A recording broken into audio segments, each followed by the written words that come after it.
Pak Takdir, gimana? Sulawesi sudah mulai hujan. Bandung sih mendung terus. Alhamdulillah Bu, udah mulai Bu. Udah hujan juga ya. Iya Bu. Sudah mulai hujan, Bu, dan tidak bisa ditebak kapan hujannya, kapan panasnya, Bu.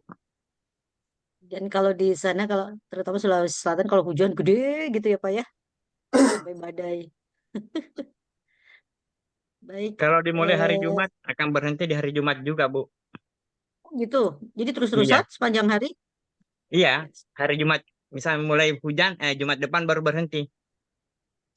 Saya dulu pernah yang mau ke Makassar di pesawat kena badai Pak sampai gagal mendarat tuh. Jadi mendarat darurat. Itu jadi apa tuh? Agak trauma beberapa lama itu. Lalu saya 2 tahun kan bolak-balik Makassar. Gede hujannya. Baik, Assalamualaikum warahmatullahi wabarakatuh. Selamat Waalaikumsalam pagi, warahmatullahi Pak Ibu, teman-teman semua. Alhamdulillah hari ini saya coba ini apa tuh? Ini jadwalnya terus-terusan mepet, sambung menyambung. Jadi mungkin kelas kita sampai setengah 10, biar saya 10 kurang 15 lah. Biar saya sudah bisa berpindah ke kelas yang lain di UPI. Hari ini mungkin bisa 2 sampai 3 orang untuk review progres proposalnya. Kita sudah pertemuan keberapa ini ya, Astrid ya? 13 ya? Iya Bu, 13 kalau tidak Tiga salah Bu. belas berarti hanya tinggal 2 pertemuan lagi. 3 pertemuan, 2 ya. Harus sudah final. Jadi pas jadwal UAS, semuanya harus sudah dikumpul bentuknya sudah utuh. Jadi proposal penelitian sesuai template yang magister arsitektur ya. Gitu. Semangat pasti semua mata kuliah. Di akhirnya begitulah resiko kuliah ya. Di akhir semester tugas semua mata kuliah pasti deadline-nya sama gitu. Mangga mau siapa dulu yang eh, apa akan memaparkan progres proposalnya? Asri kan belum minggu lalu belum ya? 2 minggu yang lalu tuh baru. Saya sudah Ibu, sama Pak Oh, sudah Takdir. ya? Sudah. Oh ya udah. Siapa yang belum? Pak Hita? An- Ini belum. Silakan Pak Hita. Setelah ini Pak Andi Taupan, saya ingin lihat ininya juga sudah sampai di mana ya progresnya. Pak Andi Jainal, Pak Farid. Mau Pak Hita dulu? Enggak, Pak Hita. Iya Bu. Hmm.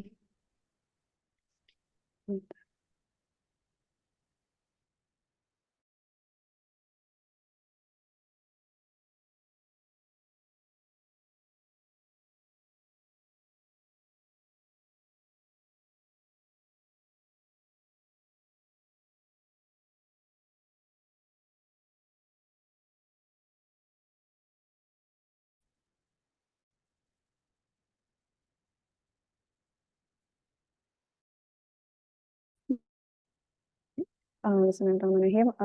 Terima kasih untuk waktunya. Saya akan menjelaskan untuk proposal tesis saya yang berjudul tentang kajian kesetaraan aksesibilitas studi untuk latar belakangnya.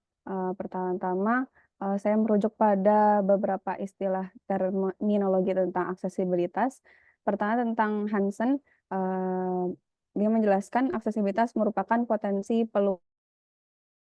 Martin menyatakan aksesibilitas merupakan kemudahan dalam mencapai aktivitas apapun dimanapun dengan menggunakan sistem transportasi tertentu. Sedangkan menurut Bertolini, konsep aksesibilitas adalah apa dan bagaimana suatu titik dalam ruang dapat terjangkau. Maka jika ditarik kesimpulan, aksesibilitas adalah kemudahan untuk mencapai suatu ruang. Untuk memenuhi aksesibilitas bagi semua kalangan, maka dibutuhkan kesetaraan dalam aksesibilitas tersebut. Menurut Kelobonye, kesetaraan aksesibilitas memberikan manfaat dengan konsistensi yang sama atau Pak keadilan Hira, dalam ruang geografis, sebentar dulu. serta, Eh, iya Bu, Biar kita sama-sama mereview termasuk, mohon maaf, review kalimat juga supaya untuk ke semua ya. Eh, ini hmm, seperti teknik penulisan ini ya. Jadi kalau sekarang itu nih seperti ini, begitu ya. Merujuk pada istilah terminologi. Nah, jangan seperti ini sekarang tuh atau sedangkan Davin bla bla bla. Jadi kita parafrase dulu ya, buat kalimat dulu begitu dengan merujuk pada apa itu eh, tulisannya si Hansen ini begitu. Ini sudah belum ini ya, belum pakai Mendeley ya, Mahira. Sudah, Bu. Ini ada. Nah, Ini sudah Mendeley. nah, kalau Mendeley kan dia tampilnya tidak akan begini. Ya. Tadinya kurung bukanya ada di sebelah sini, tapi karena saya langsung nyebutinnya atas nama siapa, jadi kurung buka tutupnya di Ya, tahun, oh Bu. ya itulah. Jadi kalau ini untuk semua ya, caranya kita membuat kalimat begitu ya. Eh, kita tuh sudah menghilangkan menurut ini apa yang dipaparkan si A, si B enggak. Jadi kita buat kalimat dulu parafrase ya dengan merujuk pada gitu ya tulisan si Hansen, si Dalvi gitu. Udah satu kalimat, baru kita langsung merefer gitu ya ke pustaka kita gitu, bibliografi di Mendeley gitu. Jadi apa itu eh, kata-kata ini gitu merujuk, menurut gitu udah nggak ada. Jadi kita kalimatnya utuh dulu aja kalimat kita, Hmm. parafrase kita ya. Nah, baru di ujungnya kita mensitasi namanya. Jadi mensitasi Hmm. langsung dia sitasinya ke Mendeley gitu. Jadi sekarang itu karya ilmiah begitu ya. eh, Tidak menyebutkan menurut si ini sedangkan gue dan kawan-kawan sedangkan Jalio nah kayak gitu tapi kalimat utuh kita aja kalimat parafrase kita baru di ujungnya bahwa kita menuliskan itu didasarkan pada begitu ya rujukan atau orang ada juga yang sebelumnya membahas ini jadi dari satu kalimat parafrase saja kita bisa merujuk beberapa artikel yang lain bisa saja tidak hanya satu si Hansen gitu untuk bicara tentang bahwa aksesibilitas merupakan potensi. Jadi tidak usah dijelaskan merujuk istilah terminologinya. Hmm. Aksesibilitas merupakan potensi peluang berinteraksi bla bla bla bla. Ada lagi kalimat. Ini belum selesai satu kalimat ini. Begitu. Lalu nanti sitasi dari mana gitu orang yang bicara tentang aksesibilitas yang terkait dengan eh, potensi interaksi gitu. Untuk Hmm. semua ya. Jadi kalau dulu kan begitu. Menurut si A begitu yang dikuatkan oleh si B begitu. Nah, sekarang itu dihindari penulisan karya tulis ilmiah dengan apa dengan cara seperti itu. Tetapi kita utuh kalimat kita utuh dengan parafrase yang sudah diparafrase baru rujukannya di akhir dituliskan. Oh, jadi orang ngerti. Oh, kalau berbicara tentang apa aksesibilitas dan potensi begitu ya. Ini tuh sebelumnya Hansen pernah membahas. Terus si Dalvi dan Martin pernah membahas begitu. Ya, bisa dipahami ya, Kak Hirah ya. Jadi nggak Hmm, ada Bu. pengulangan menurut, sedangkan enggak. Jadi kalimat utuh saja dulu gitu. Lalu latar belakang itu begini. Pertama, alinea pertama kan kita biasa deduktif biasa selalu berulang-ulang. Di alinea pertama itu kita memaparkan secara umum isu terkait dengan topik kita dengan merefer satu alinea saja kalau kalau di artikel kemarin apa itu sebenarnya kalau memang apa tulisan ke jurnal itu minimal dalam satu alinea itu ada 5 referensi, 5 sampai 10 referensi yang harus kita rujuk untuk menyatakan tentang isu umum yang kita tuliskan dalam satu alinea. Itu merujuk pada 5. Tetapi di dalamnya eh, ut- eh, coba saya ini contohkan gitu ya. Ntar, ada nggak di sini ya. Pak Kira boleh ditutup dulu, mumpung ingat aja ya, kita sedang membahas penulisan ya. Saya izin dulu, coba saya izin dulu share screen.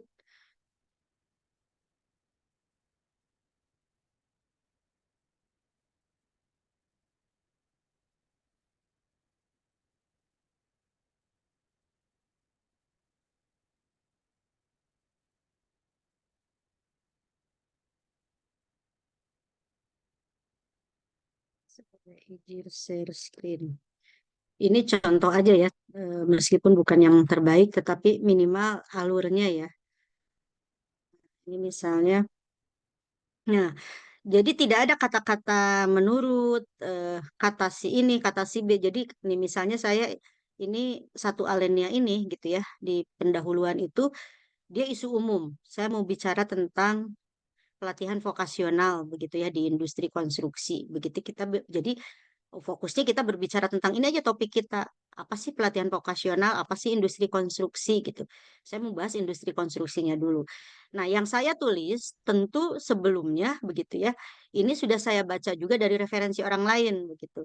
Ini satu ini apa sih satu ini gitu kan.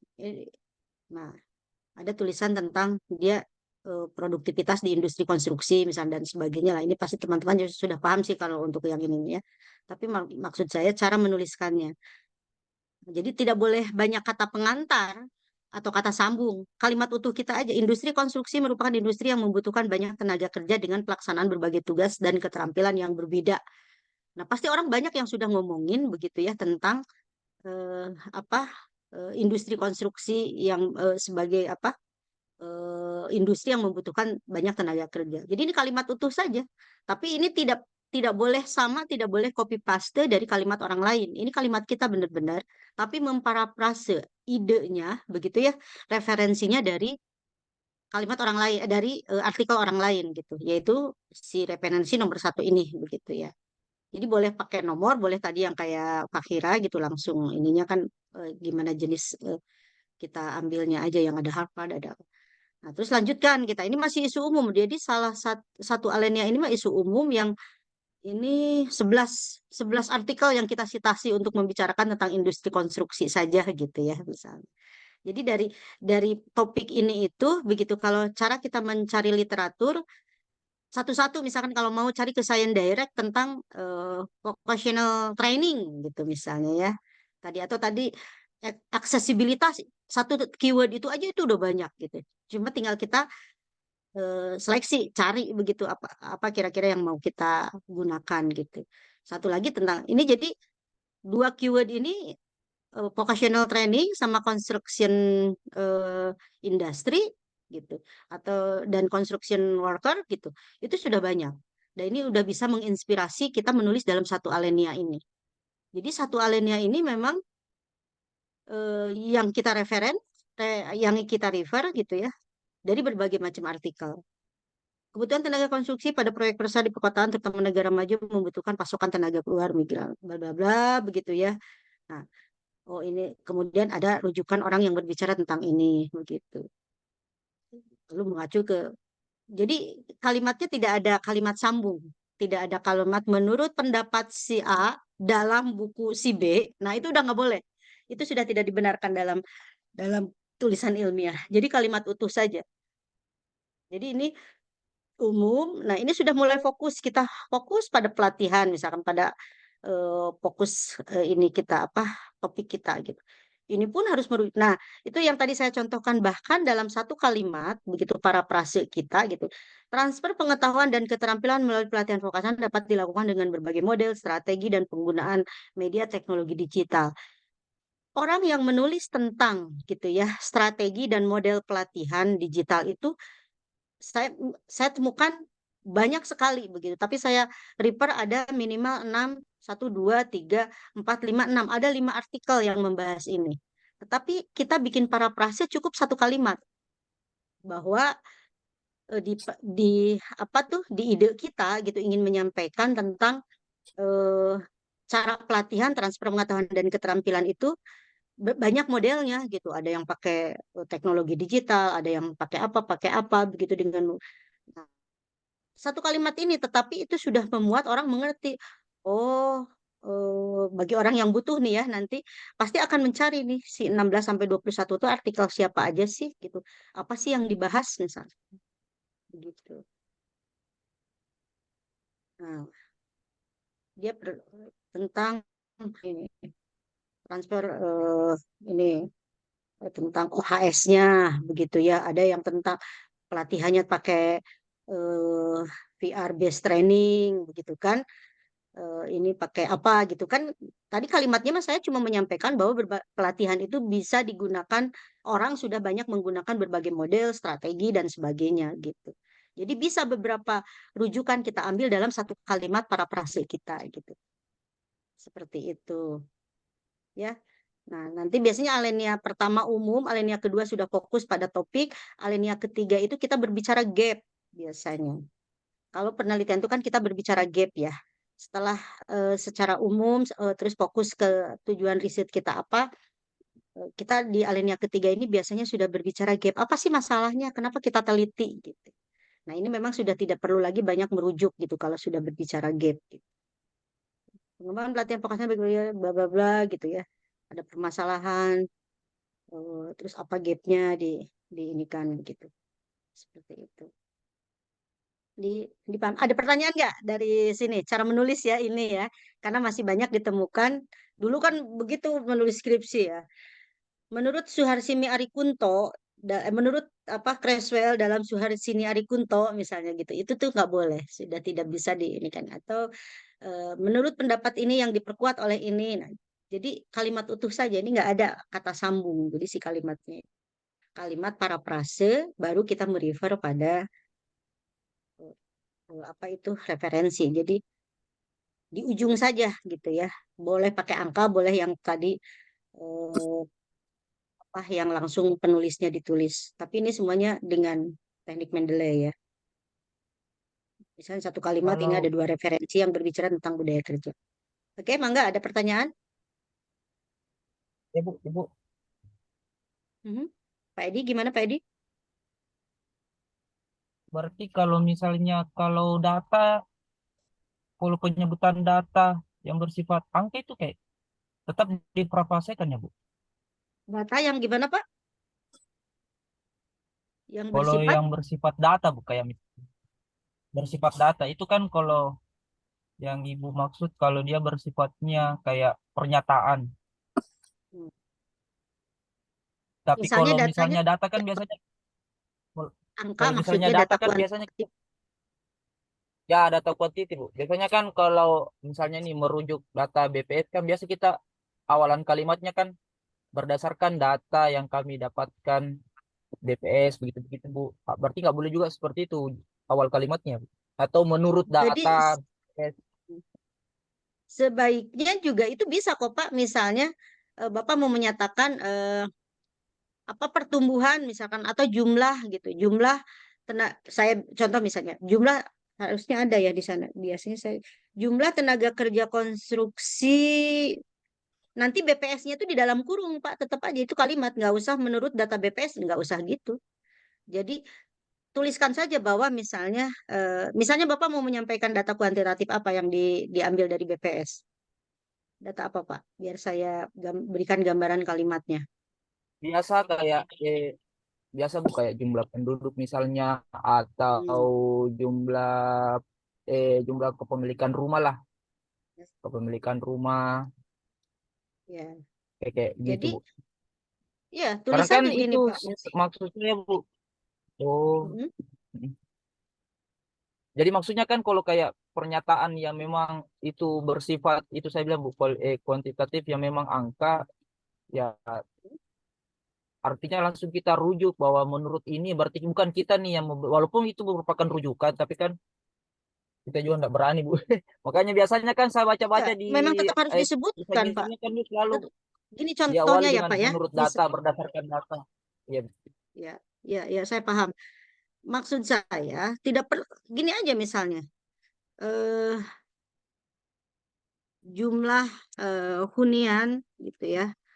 eh, Jumlah hunian di gitu ya kota Makassar gitu ya eh, pada misalnya 2023 misalnya eh, kurang lebih gitu ya kurang lebih misalnya ya berapa Pak misalkan 2,3 juta langsung aja BPS 2020 gini Pak jadi bukan menurut BPS jadi Bapak buat kalimat aja dulu ini parafrase kita jadi boleh data kuantitatif maupun kualitatif pernyataan kita narasikan, Pak. Lalu di dalam kurung belakangnya ini kan sama bahwa yang Bapak tuliskan ini merujuk pada data BPS. Memang harus disebutkan, nggak boleh Pak kalau kita tidak menyebutkan asal datanya. Gitu. Jadi ini cara membuat kalimat yang sekarang dalam penulisan karya tulis ilmiah seperti itu. Jadi tidak perlu gini. Menurut BPS gitu jumlah gitu nggak perlu begitu Pak. Karena kita hindarilah kata-kata sambung begitu.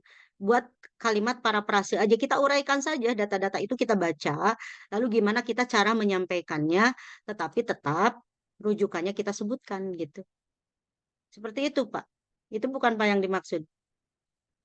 Mau pernyataan, mau data kuantitatif bisa kita tuliskan parafrasenya, kemudian di belakang kita tuliskan asalnya dari mana. Atau misalnya BPS 2020, Makassar dalam angka misalnya. Suka ada gitu ya, Makassar dalam angka. Seperti itu. Begitu Pak Edi. Itu bukan maksudnya Pak. Oh, cocok Bu. Halo Pak Sudah, Edi. sudah ya. Sudah saya paham. Ya, ya jadi Ya gitu. Bu, ya Jadi Bu, sudah tetap saya harus paham. Jadi tetap ya rujukan itu harus disebutkan, apalagi menyangkut data. Data itu kan harus valid dari mana data itu berasal, gitu. Dari apa berita sekalipun begitu ya. Seperti itu. Ada lagi yang mau Ibu disampaikan? mau nanya, Ya, air. misalkan menjelaskan tentang faktor-faktor dari beberapa jurnal yang diambil. Nah, faktor-faktor ini langsung dimasukin ke dalam satu kalimat, tapi kan per poin ini tetap ada yang titik, ada koma-komanya ya Bu untuk penjelasan satu poinnya ini. Nah, karena tiap jurnal ini faktornya berbeda-beda, apa per penjelasan itu di baliknya sebelum selesai titik itu di citasi satu, terus habis itu koma misalkan teknologi, terus belakangnya lagi jelasin, jadi kayak yang di kalimat ini Bu meliputi diversity gitu. Ya, Kayak iya. gini, Bu. Jadi boleh di akhir nih kayak misalkan ini ya. Jika melihat tren global yang menjadi tantangan industri konstruksi saat ini ada 4 aspek yang meliputi begitu ya. Ini tentang 4 tantangan di dunia konstruksi. Pertama diversity and inclusion. Saya mencari, oh ternyata ada hanya 2, meskipun cuma 2 rujukan yang saya ambil yang meneliti tentang diversity dan inklusi. Gitu ya, kita cari lihat 23 sama 24 itu apa. Nah, gender inclusion ternyata berbicara tentang gender, begitu ya. Seperti ini. Nah, gitu. Jadi boleh karena yang kalau tadi di kalimat yang mana tadi tuh. Nah, kalau yang ini misalnya, ini juga kan saya mau menyampaikan bahwa beberapa transfer pengetahuan dan keterampilan itu dalam berbagai macam penelitian, ada yang sudah menjelaskan tentang modelnya, tentang strateginya, tentang penggunaan media teknologi digital, dan ada 6 artikel yang saya rujuk yang menuliskan tentang transfer pengetahuan dan keterampilan gitu. Boleh sekaligus gini. Atau kalau yang ini saya lebih fokus begitu. Oh, yang khusus membahas diversity 2 artikel yang saya rujuk. Koma ini ada berapa? 4 berbicara tentang sustainability and climate. Banyak sekali kan orang penelitian tentang sustainability in climate di industri konstruksi. Terus ini tentang ketenaga kerjaan, ternyata ketenaga kerjaan tidak terlalu banyak, jadi saya cuma merujuk pada 1 artikel. Tentang teknologi pasti banyak lagi, saya merujuk pada beberapa artikel. Itu bukan Pak Hira maksudnya. Jadi boleh, Ya Bu, yang kayak gitu maksudnya ya, Bu. dipahami ya seperti itu. Jadi boleh seperti itu. Bahkan saya ada jurnal Q1, saya juga nggak ngerti apakah ada batasannya atau tidak. Satu kalimat yang dia parafrase itu artikelnya dia ada 30 artikel. Jadi artikel nomor 2 sampai ini. Tapi menurut saya sih harusnya ada batasan ya. Kalau saya sih biasanya dalam satu parafrase kalimat paling banyak merujuk pada 5 artikel begitu ya. 6 artikel. Ini ada satu kalimat ini ada beberapa artikel. Tapi kan itu tadi yang maksud Fahira. Bahwa satu isu, satu faktor gitu ya. Eh, jadi satu fokus kajian gitu. Seperti itu. Jadi boleh satu-satu, boleh sekaligus seperti ini. Ini kan jadi nggak satu-satu. Ya boleh saja, misalkan ada penelitiannya yang khusus bahas model, udah dalam kurung penelitian yang mana begitu, tentang strategi penelitian yang mana, yang menggunakan media teknologi digital yang mana. Nah, tapi saya ini sekaliguskan saja gitu, bahwa si artikel nomor 16 sampai 21 ini semuanya transfer pengetahuan dan keterampilan. Gitu. Dipahami ya semuanya ya? Pak Takdir ya? Maaf, Bu. Hmm, Pak Andi bisa Tapi ya? biasanya Bu, idealnya Bu, Gimana Pak? untuk satu permasalahan itu citasi minimal berapa ya Bu? Misalnya idealnya, kalau Ibu bilang ada kan biasa satu kalimat itu banyak Nah itu yang citasinya. yang Biasanya tadi saya minimalnya sampaikan. Yang saya sampaikan itu kemarin saya diskusi juga di dua ya. teman-teman sama-sama penulis, sebenarnya ada batasan enggak, karena ada satu artikel bahwa bahkan di jurnal Scopus Q1 kata saya tuh satu kalimat parafrase dia rujukannya sampai 30 lebih artikel satu kalimat. Jadi ini tuh dia tulis kayak gini 4 sampai 39 gitu, 4 sampai 40 gitu loh rujukannya gitu. Nah, itu justru saya nggak bisa menjawab, tapi kan kalau saya sih tadi membatasi diri gitu, satu kalimat itu tidak ya, jadi kayak yang males juga gitu ya membuat kalimat yang lebih mendalam gitu, hanya satu terus dirujuk semuanya begitu. Menurut saya sih, kalau menurut saya sih eh, harusnya satu parafrase kita nggak lebih dari 10 ya yang kita rujuk gitu ya. Seperti itu. Ini saya berapa sih, ada 6 misalnya satu kalimat ini, yang karena pasti banyak sih orang yang bicara tentang model strategi dan gitu. Gitu Pak. Ini memang saya belum bisa menjawab idealnya berapa, karena kemarin juga didiskusi dengan teman-teman penulis artikel di Scopus, nggak ada yang ngejawab. Kita ketawa aja lihat ada artikel, beberapa contoh artikel orang begitu ya di jurnal Q1, rujukannya satu kalimat aja bisa. Jadi kalimat dianya mah nggak ada, jadi rujukan aja semua gitu ya. Oke, lanjutkan ya Pak Kira. Ini untuk semua ya cara menuliskan kalimat, biar kita bulat kalimatnya begitu ya, utuh gitu, tidak ada kata sambung menurut pendapat ini, menurut pendapat si A, enggak. Jadi kalimat kita aja nih, ketersediaan ya bicara begitu ya. Oke, merujuk ada orang yang ngomongin tentang ini begitu. Kita bicara kualitas tenaga kerja, utuh aja satu kalimat dengan memperhatikan SPOK begitu ya. Tenaga kerja di industri konstruksi memiliki resiko kecelakaan tinggi dan gangguan kesehatan yang dapat menimbulkan pengetahuan dan penerapan standar K3 manajemen buruk. Dan nah, pasti kan kalau ada koma-koma gini, saya pasti membaca beberapa penelitian tentang eh, tenaga kerja yang memiliki resiko tinggi gitu terkait dengan K3 dan sebagainya. Makanya ada 4 rujukan begitu. Nah, tadi kayak kayak data Pak Edi, ini ada contoh juga data begini ya. Ini sebenarnya teknis seni kita membuat kalimat aja begitu. Eh, saya tidak mengatakan menurut ILO begitu. Tapi ILO melaporkan sedikitnya sebanyak 60.000 kecelakaan fatal terjadi di sektor konstruksi setiap tahunnya. Tulis saya 8. Pasti 8 ini dia laporan ILO begitu. Tapi tidak tidak menurut ILO, tidak begitu. Menurut BPS nggak begitu. Jadi itu teknik seni membuat kalimat supaya kalimat itu utuh gitu ya. Atau bisa saja ini diganti kecelakaan fatal di industri konstruksi mencapai 60.000 misalnya ya setiap tahunnya, dalam kurung baru tuliskan nomor 8 begitu kan. Pasti apa artikel yang membahas tentang jumlah kecelakaan gitu. Sama ini kan, ini data Pak. Ini data dan tetap harus disebutkan, nggak boleh data itu tidak disebutkan rujukannya. Setiap tahunnya menyumbang 32. Indonesia dengan peringkat keempat di ASEAN setiap tahunnya menyumbang 32% kecelakaan kerja dari total kecelakaan kerja di industri, di berbagai industri. Nih, ada rujukannya. Berapapun angka yang kita tuliskan, data yang kita tuliskan, rujukannya ada. Seperti itu. Oke, Pak Ira, lanjutkan ya.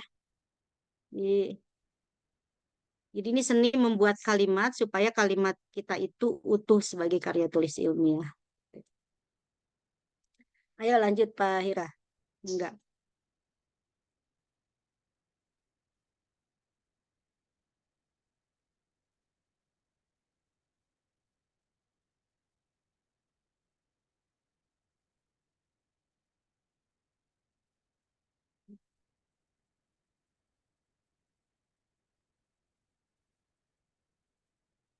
Nah, kita contohkan aja Kak Fahira ya.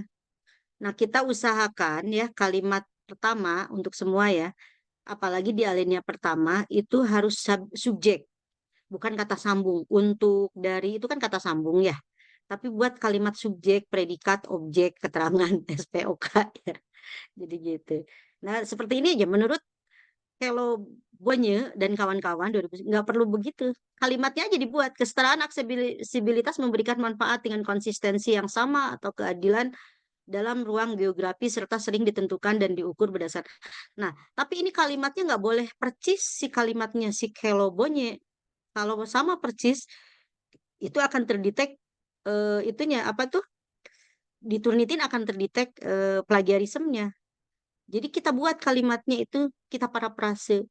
Baru di dalam kurungnya kita rujuk langsung Said ke Mendeley akan otomatis begitu ya. Tidak tampilannya tidak begini. Ya, seperti itu ya. Jadi ini gampang sekali kita memparata. Kan jadi ini semuanya kalimat awalnya bukan subjek. Padahal di dalam karya tulis ilmiah, menurut kaidah yang baik penulisan itu, eh, tidak boleh awal itu eh, kata sambung, tetapi harus subjek. Kan ini untuk, menurut, sedangkan, dari, bukan subjek kan. Jadi makanya kita latih. Tapi kalau kita ubah nih, kesetaraan aksesibilitas itu sudah subjek. Subjeknya kesetaraan aksesibilitas. Ya, nanti predikatnya apa, objeknya apa, baru nanti sitasinya kita inikan gitu, kita masukkan gitu. Nah, ini dilanjutkan lagi dalam penelitian yang dilakukan. Nah, ini tuh sudah harus dihindari ya. Ini untuk semua ya, nggak apa-apa kita kita apa review bersama saja. Jadi nanti kita akan menghindari kalimatnya itu mengalir saja gitu. Tadi yang saya contohkan misalnya di kalimat saya itu tidak ada satu pun kalimat menggunakan di awalnya itu kata sambung, semuanya subjek dan utuh sebagai kalimat, sitasinya baru di belakang gitu. Nah, dari peta keilmuan terkini disimpulkan bahwa nah, nggak boleh di latar belakang udah berbicara disimpulkan. Kita jangan berbicara kesimpulan dulu. Langsung aja ya. Kesetaraan aksesibilitas begitu ya. Belum banyak dipertimbangkan dalam berbagai macam penelitian. Misalkan titik, menurut siapa? Pasti harus dirujuk nih dalam kurung sitasi kemana. Gitu. Ini kalimat ini seperti pada beberapa studi. Nggak usah seperti pada kalimatnya ini kan lagi. Salah. Atau ini tadi satu kalimat utuh nih misalnya ya begini ya. Contoh ya untuk memparafrase menyatukan dua kalimat ini yang sebenarnya setiap kalimat ini SPOK-nya belum utuh, lalu pokok pikirannya sebenarnya belum tuntas. Misalnya gini aja. Aspek kesetaraan aksesibilitas belum banyak dipertimbangkan dalam berbagai penelitian, misalnya koma gitu. Seperti tentang kesetaraan. Kan ini belum ada koma misalkan seperti kurangnya pemahaman tentang hambatan spesifik yang dihadapi oleh pengguna dengan mobilitas terbatas seperti cacat fisik. Nah, ini kan pengulang koma aja. Koma, terus hambatan spesifik yang dihadapi oleh pengguna, koma karena cacat fisik gitu atau gangguan yang mempengaruhi Nah, ini juga kalimat yang beranak begini tuh kan kita sudah bingung dengan SPOK-nya. Jadi coba nanti dilatih Pak Hira kalimat ini satu dan dua menjadi utuh satu kalimat parafrase, lalu nanti sitasinya ke si sweep ini. Dibuat kalimat yang lebih efektif, efisien, begitu ya. Subjeknya berbicara tentang aspek kesetaraan aksesibilitas, begitu ya, yang belum banyak dipertimbangkan atau belum menjadi kajian penting, begitu.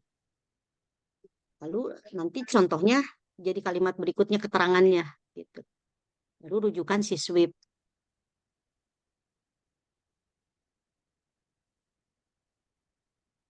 Ini kan juga nanti muncul lagi kajian yang dilakukan oleh Dejanti. Nah, enggak kajian yang dilakukan.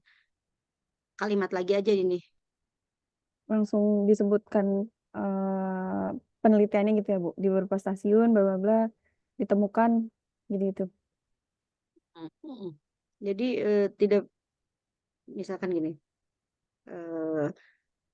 ditemukan bahwa kurangnya fasilitas kelengkapan. Kurangnya fasilitas kelengkapan stasiun Jakarta ditemukan ini apa ya? Tadi ini kan si Sweep ini bicara tentang aspek-aspek yang kurang dipertimbangkan ya. Iya. Lalu ini contoh kasus penelitiannya Jayanti. Ya, oke. Kurangnya fasilitas, kelengkapan informasi dan infrastruktur jalur masuk ke stasiun untuk meningkatkan aksesibilitas. Kalau ini bisa kekecewaan kajian yang dilakukan oleh Jayanti, penelitian yang dilakukan di stasiun gitu ya Jakarta ditemukan bahwa gitu masih kurangnya fasilitas kelengkapan informasi dan infrastruktur bla bla bla sampai ini baru dalam kurung citasinya Jayanti gitu loh.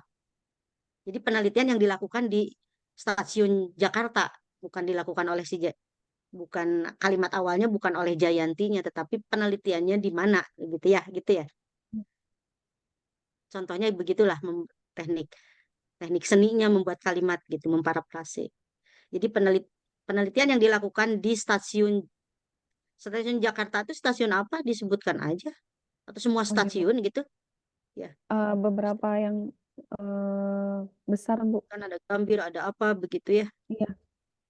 Oh, Oke. di beberapa penelitian yang dilakukan di beberapa stasiun di Jakarta misalnya ditemukan bahwa masih bla bla bla bla begitu dalam kurung Jayanti 2021 gitu. Ini juga sama. Jadi tidak usah lagi capek kalau kita semua kalimat menggunakan kata sambung begitu. Akhirnya tidak efektif, tidak efisien.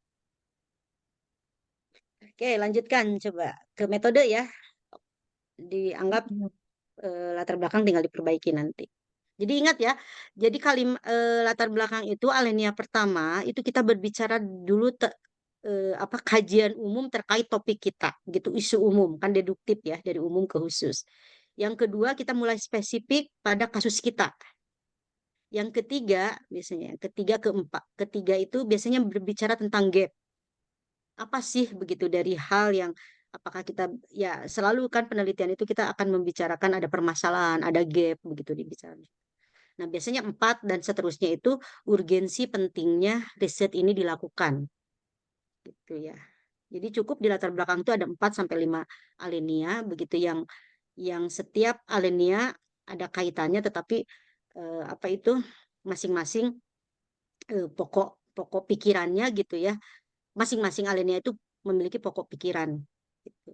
Bahasanya itu jadi jangan jangan setelah dibahas di alinea pertama di alinea kedua dibahas lagi gitu. Tapi usahakan itu sambung menyambung begitu ya. Oke, lanjut alasan pemilihan topik ya.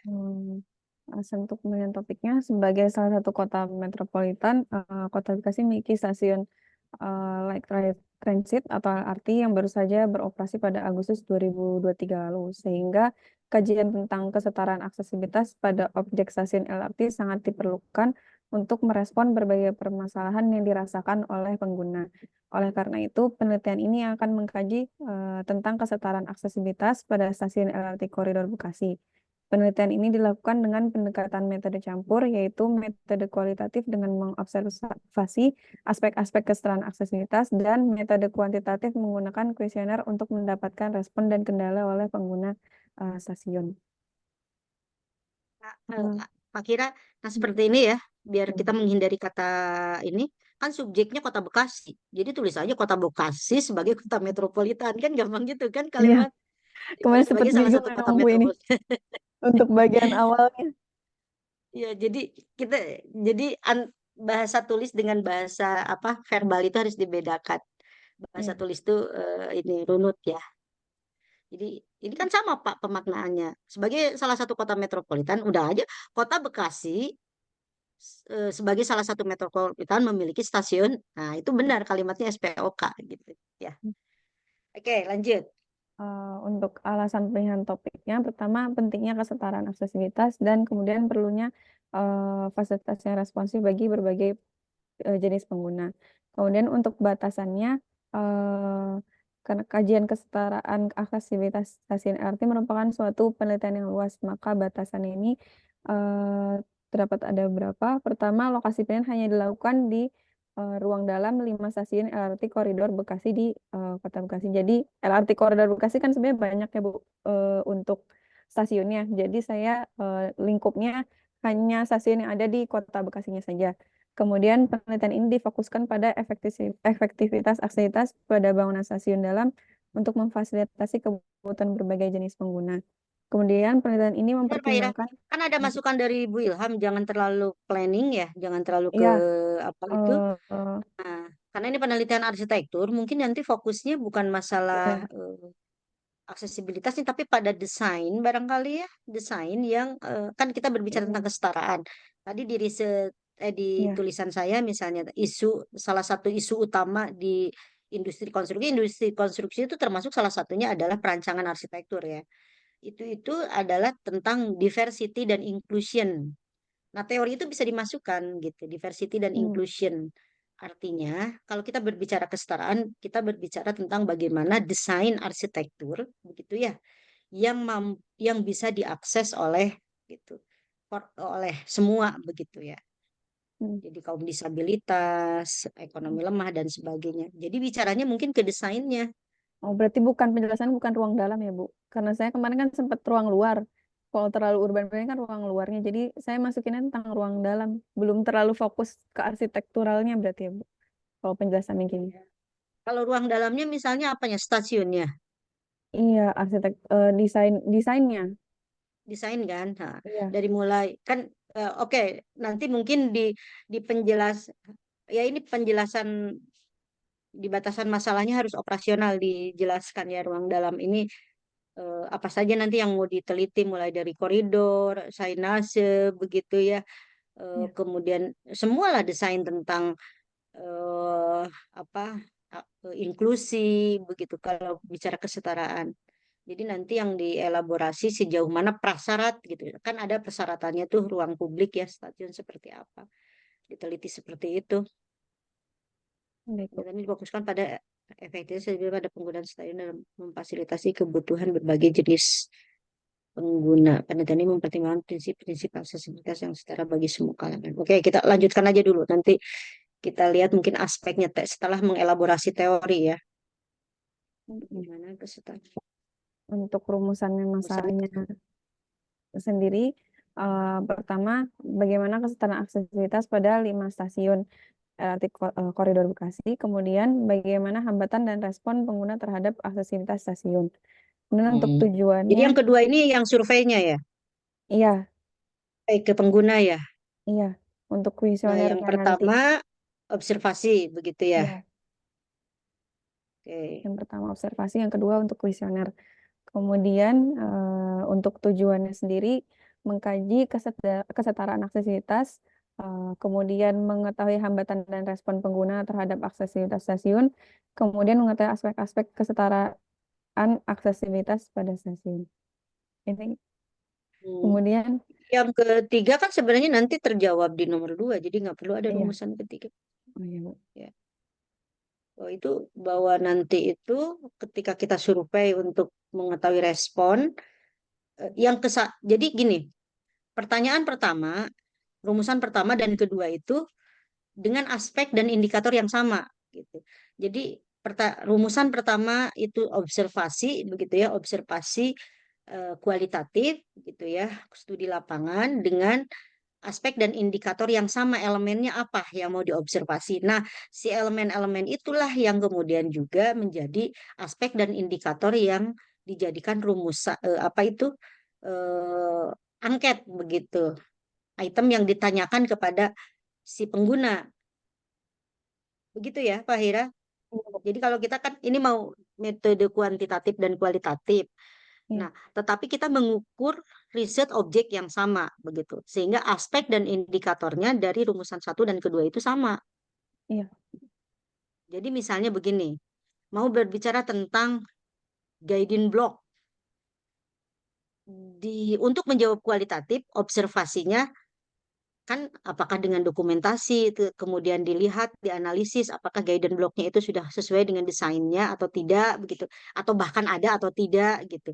Nah, nanti untuk satu aspek itu gitu ya, ditanyakan di dalam di dalam kuesioner ke pengguna begitu. Itulah kita mau membicarakan tentang jadi bukan lagi ditanya nomor 3 aspek-aspek kesetaraan, justru si aspek ini tuh sudah menjadi apa itu Ada bahan bahan untuk pertama maupun kedua.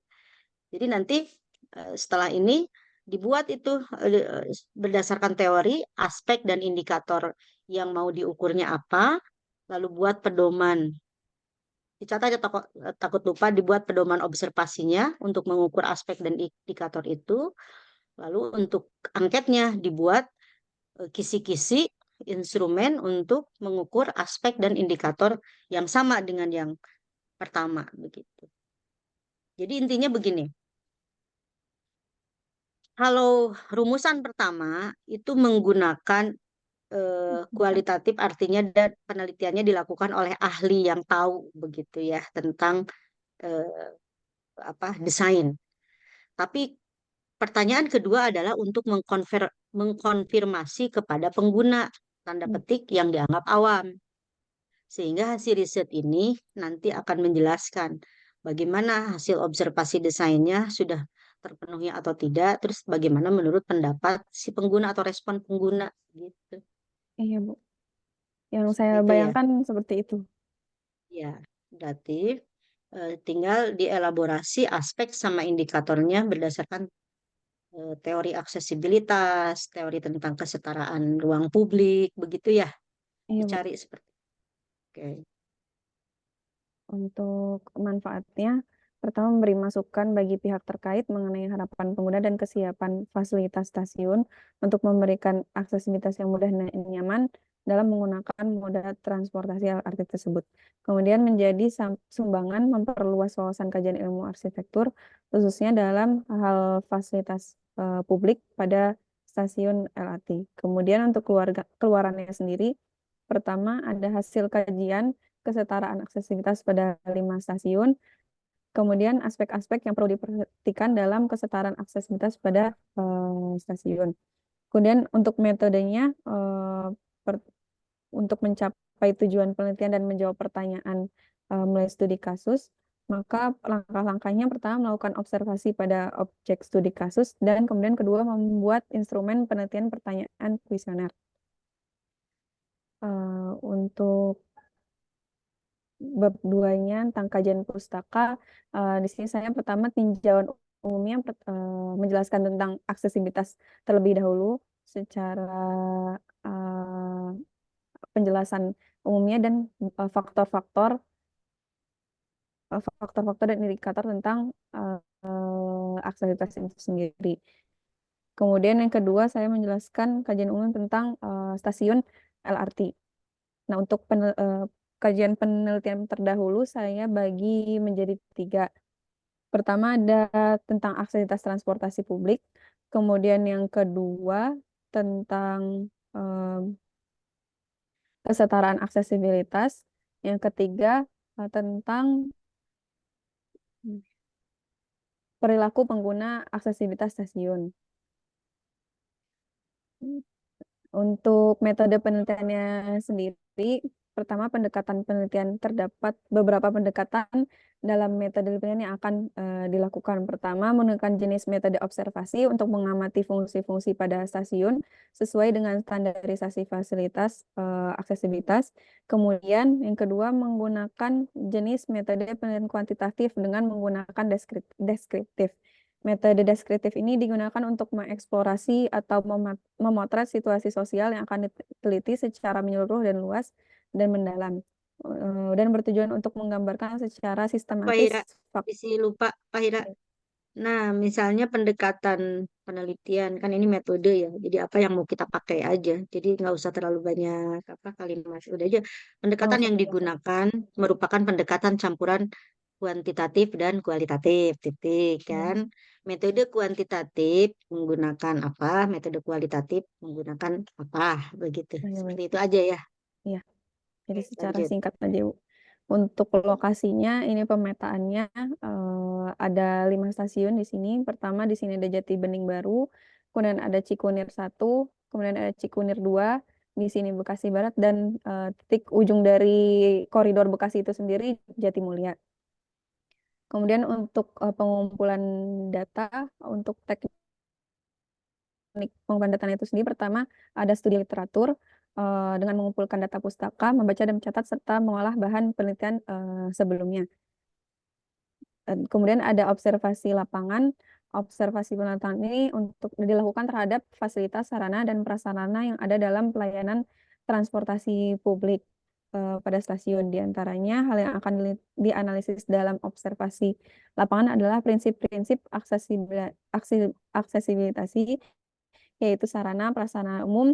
Kemudian ada pedoman teknis yang tertuang dalam Peraturan Menteri Pekerjaan Umum tentang persyaratan teknis fasilitas dan aksesibilitas pada bangunan gedung dan lingkungan. Kemudian membandingkan hasil observasi dengan literatur yang ada dan melihat kesesuaian dengan yang diterapkan pada studi kasus sesuai dengan peraturan menteri tersebut. Kemudian yang ketiga ada kuesioner. Ini maaf Bu, saya belum menjelaskan untuk kuesionernya.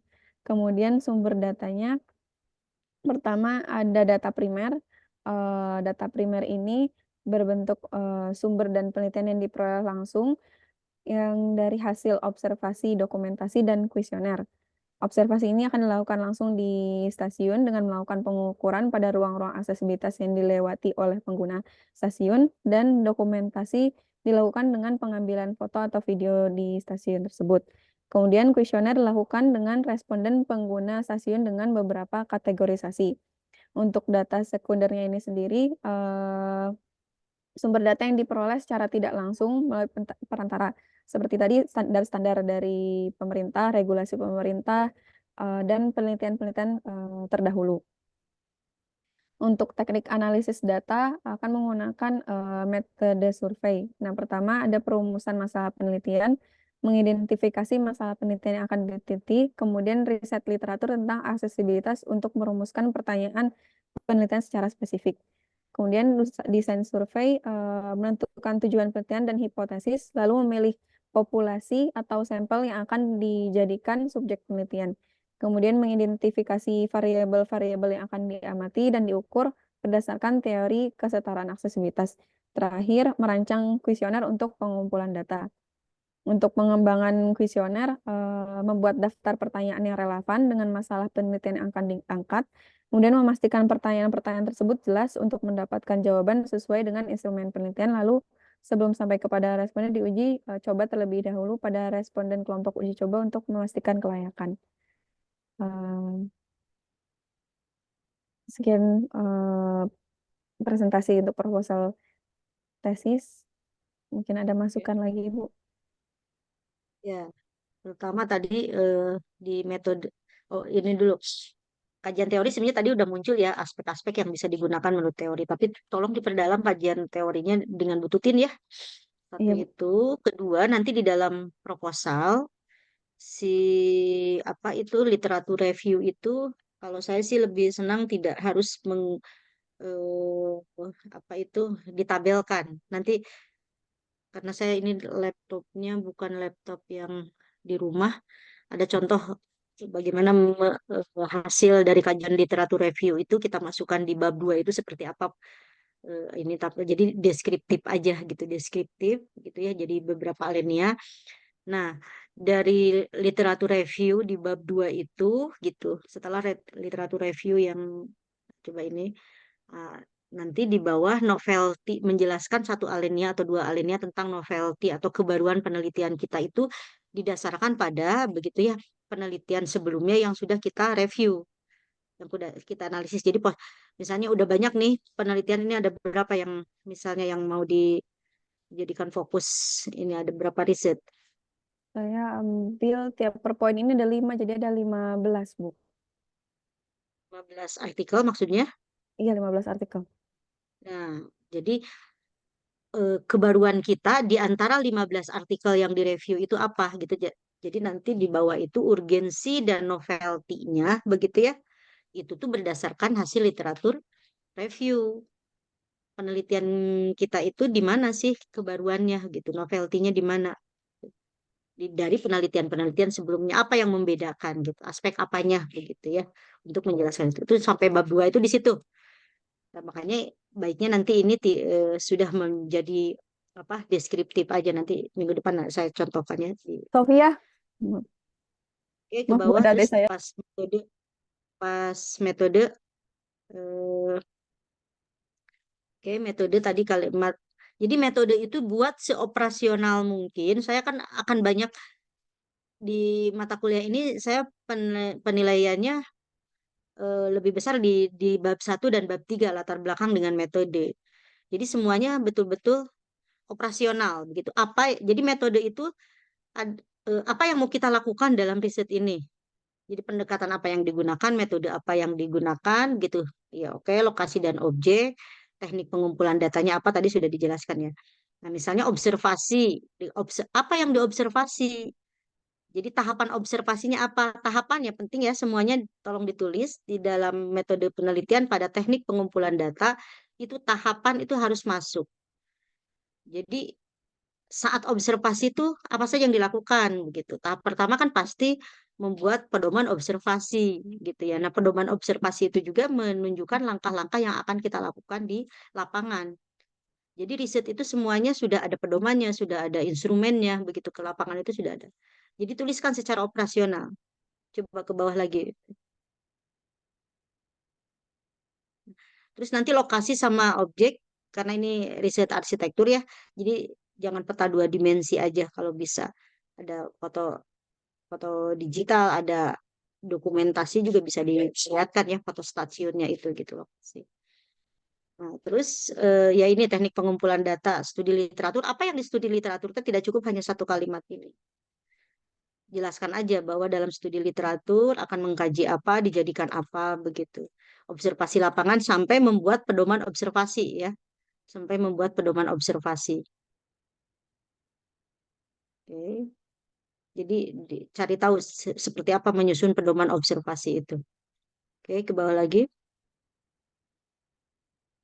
Jadi silakan baca lagi buku metode penelitiannya ya. Bagaimana membuat pedoman observasi, membuat kuesioner, begitu. Membuat kisi-kisinya dulu dan sebagainya sampai ke menginikannya ke apa? Sampai bentuk jadi kuesionernya gitu. Itu barangkali. Jadi bab 3 ini benar-benar apa yang akan dilakukan oleh si peneliti dituliskan gitu ya. Tidak perlu menjelaskan tentang teorinya, tetapi apa yang akan dilakukan. Gitu Pak Hira, ini udah hampir mau selesai. Tinggal dibetulkannya itu ya, yang butuh. Oke, mungkin bisa 1 orang lagi, mau siapa? Tapi udah 9.42 sampai jam 10 deh, 1 orang lagi. Tapi barusan saya jelaskan untuk Pak Hira kan sebenarnya menjelaskan untuk semua juga ya. Jadi silakan yang lain diperbaiki, hanya ada yang mau menampilkan lagi? Pak Farid, Pak Andi, Pak Andi, Pak Adi Jainal sama Andi Taufan. Saya Bu baru sampai bab 1. Nanti saya Gimana? minggu depan Bu saya perbaiki Bu. Oke, berarti minggu depan bagian Pak Jena ya. Siapa sekarang? Jadi Saya saya minggu depan bahas Bu hanya satu. Taufan. Oke, nggak apa-apa. Jadi meskipun cuma Fahira, tapi maksud saya ini penjelasan untuk semua ya. Oke, minggu depan kita bahas yang lain. Kalau memang tidak ada lagi yang akan mempresentasikan, minggu depan harus semuanya sudah utuh sampai bab 3 ya, biar kita komprehensif. Ada pertanyaan barangkali?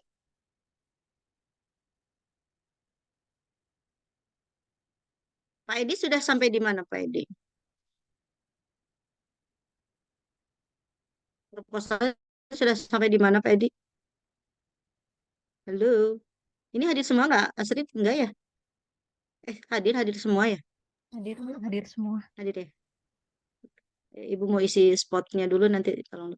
Kalau tidak ada pertanyaan lagi, tinggal fokus menyusun, menulis ya.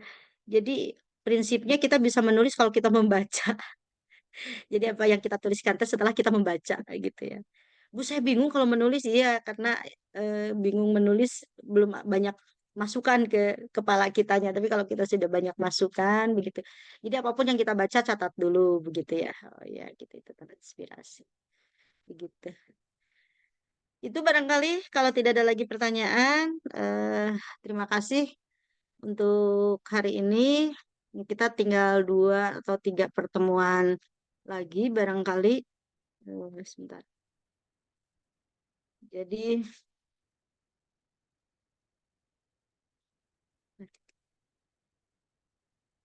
2 pertemuan ini kita maksimalkan untuk hampir semua proposal direview ya, direview bareng-bareng di sini gitu.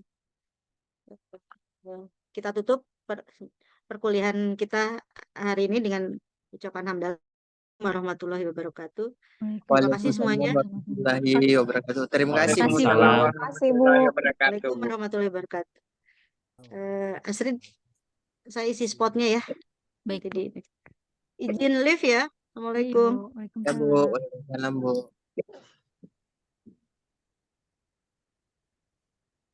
Stop recording.